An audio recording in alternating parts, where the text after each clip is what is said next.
queen were blessed with a beautiful daughter. A grand feast was held to celebrate her birth.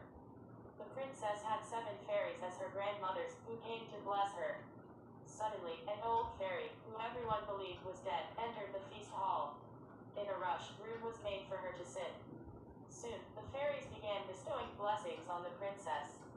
The princess, when 16, will pierce her hand with a spindle and die, cursed the old fairy in her turn.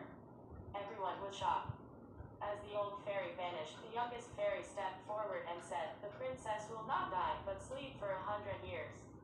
Soon, all spindles in the kingdom were destroyed by the king's command. 16 years later, one day, in the palace towers, the princess saw an old woman spinning. "What are you doing?" asked the princess. "I'm spinning," said the old woman. "Can I spin too?" inquired the princess. The old woman nodded. As the princess touched the spindle, she pierced her finger and fell down. The king and queen knew that the old fairy's curse had come into effect. The youngest fairy also came, and she put everyone in the palace into a deep sleep, only to wake up with the princess. Next, she concealed the palace with trees, and only its towers remained visible. Time passed. One day, a princess passing through the forest saw the palace towers. On inquiry, a countryman told him, "A beautiful princess is cursed to sleep there for 100 years. Curious, the prince decided to enter the palace.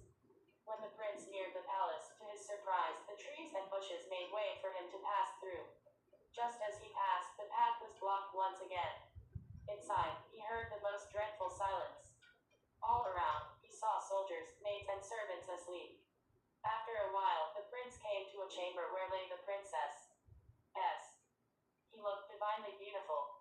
Just at that moment, the enchantment ended and the princess woke up. With her, everyone in the palace woke up too. It was her chief attendant who opened the door, only to find the princess talking to the prince.